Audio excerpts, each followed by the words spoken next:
അർദ്ധരാത്രിയിൽ വീട്ടിലെ കിടപ്പുമുറിയിൽ അതിക്രമിച്ചു കയറി കിടക്ക കയ്യേറിയ വിരുദത്തിയെ സാഹസികമായാണ് കീഴടക്കിയത്. കഴിഞ്ഞ ദിവസം ഏകദേശം രാത്രി 11 മണിയോടുകൂടിയാണ് മയിൽ കുടുംബം രാജൻ പിള്ളയുടെ വീടിന്റെ മുൻവാതിൽ വഴി ഉള്ളിൽ കടന്നത്. ഇവർ രാജൻ പിള്ളയുടെ വീട്ടിലെ കിടപ്പുമുറിയിൽ കയറി പരിസരം വീക്ഷിച്ചു. ആദ്യം കണ്ണിൽപ്പെട്ടത് ഷീറ്റ് വിരിച്ച നല്ല കിടക്കയാണ്. പിന്നൊന്നും ആലോചിച്ചില്ല. കിടക്കയിൽ കയറി കുഞ്ഞുങ്ങളെ ചിറകിനുള്ളിലാക്കി ഉറക്കമാരംഭിച്ചു.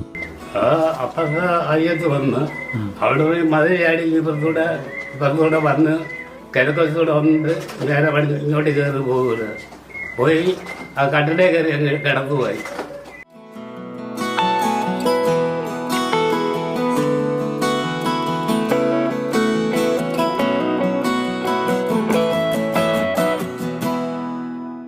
ഈ സമയം